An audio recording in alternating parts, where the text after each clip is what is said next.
Hello everyone. My name is Ms. Manali Chavan from Department of Foundation Courses, and today we will be taking a topic called Parameters of Effective Written Communication under paper. This is a topic from Module 4 under paper Professional Communication Skills for Hospitality Industry. Next. So these are the contents. First we'll see the introduction, the main topic, and the conclusion. Next. So written communication is actually a part of a verbal communication. Now verbal communication has two types. One is oral, second is written. Written communication can greatly extend the field and powers of oral communication because writing something overcomes the limits of space and time, which again is confined to speech, which is part of oral communication. Now writing can be transmitted by different means or different channels, maybe by powerful electronic media, over a greater distance like television, internet broadcasting, and also can wait for the attention of the receiver. However, written communication being separated from the sender has independent existence without support from the sender's bodily presence. So a sender or maybe whoever is writing it, no need to be present there. In his absence, that can be read, and in written communication again, a sender and receiver no need to be there in a one room or one space. Next.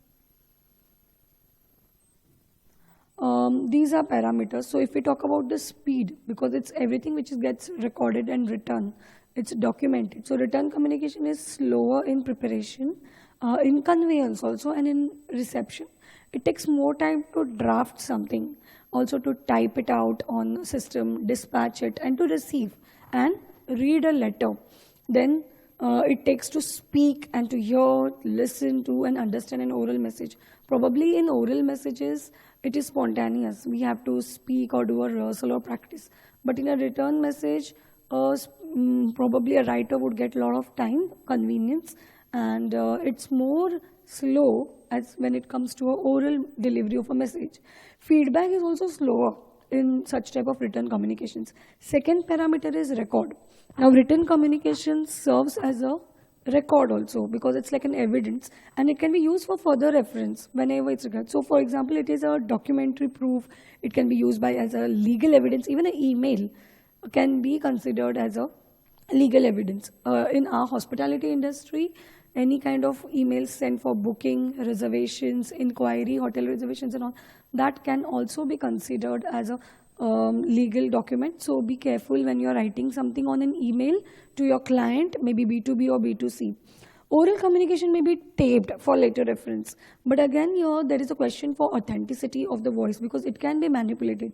Authenticity of the voice can be questioned over there. Moreover, tapes can be edited also, and the message can be distorted or manipulated. So this is happening only in oral communication. It cannot happen in written communication because once the writer writes it, it becomes a final draft. Written records and documents are also more reliable and acceptable nowadays. Next. Precision and accuracy is third parameter because written communication is more precise. It's more accurate than oral communication. And choice of precise words is possible in written communication because the writer has the time to look for certain suitable words. You can find out words and phrases. You can take a dictionary to look for such words and phrases or idioms, and also to revise and change the draft of letter. Now normally for a travel vocabulary, on travel websites you can see they or even a hotel or a resort, they probably go for a flowery language, something which is attractive.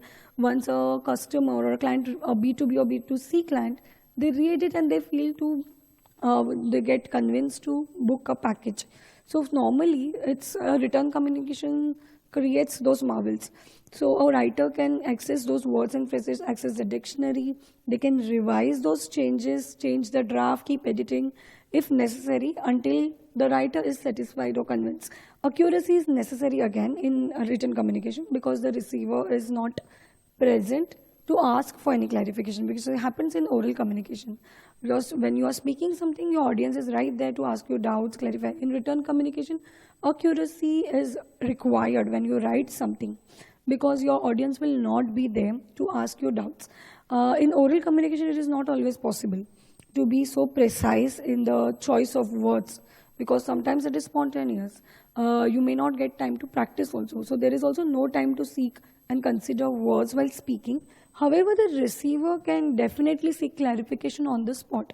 So you see the difference between written and oral communication. Besides oral communication, the support of vocal tone and gestures and facial expressions, which enriches the meaning of the words, whereas written communication will lack this until and unless, because everything what is written will have connotative and denotative meaning. Now, denotating is something which indicates something also on the surface level, but connotative can be underlying meaning, where you can refer to some novels in English or maybe some English literature or books. So this could be the major difference between oral and a written communication, which lacks certain those facial expressions, or you can minus or eliminate those gestures here in written communication. A written message is usually shorter than an oral communication. The situation of oral communication requires some preliminary and closing remarks. Definitely, because you have to start something, initiate and then close. While for return messages, these are standard messages or formats, and they have a standard format, like for a letter or a memo or maybe an email has a standard format. So opening and closing can be kept it short in a written communication. The written document, it's the parameters over there, how should be a layout, page layout, everything is decided, not like a oral communication. Fourth parameter is expense. Now written communications requires a stationery, pen, eraser, pencil, lot of things, even a writing pad, notepads. So this preparation and transition, all of this cost money. So that cost factor is involved here.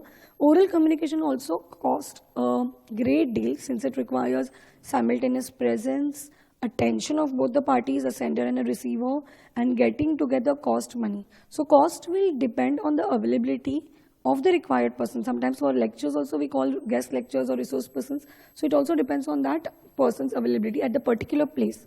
So each type requires different channels for transmission, how to send a message, maybe a written communication or maybe a oral communication, but availability and cost, both these elements of each of the channels, whether written or oral, is a factor to be considered, and you cannot neglect this factor, availability and cost. Next. Now concluding remarks are that, like, good written communication stays on the topic rather than rambling around and just bluffing and including unnecessary information, because author or a writer is very specific, like what message he wants to give it to the reader.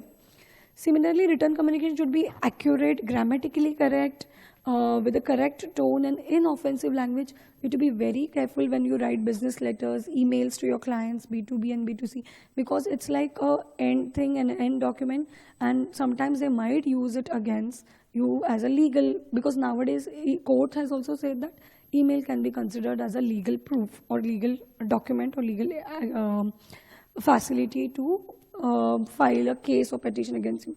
So effective written communication is a skill that is learned over a time, and it's not something which will happen overnight.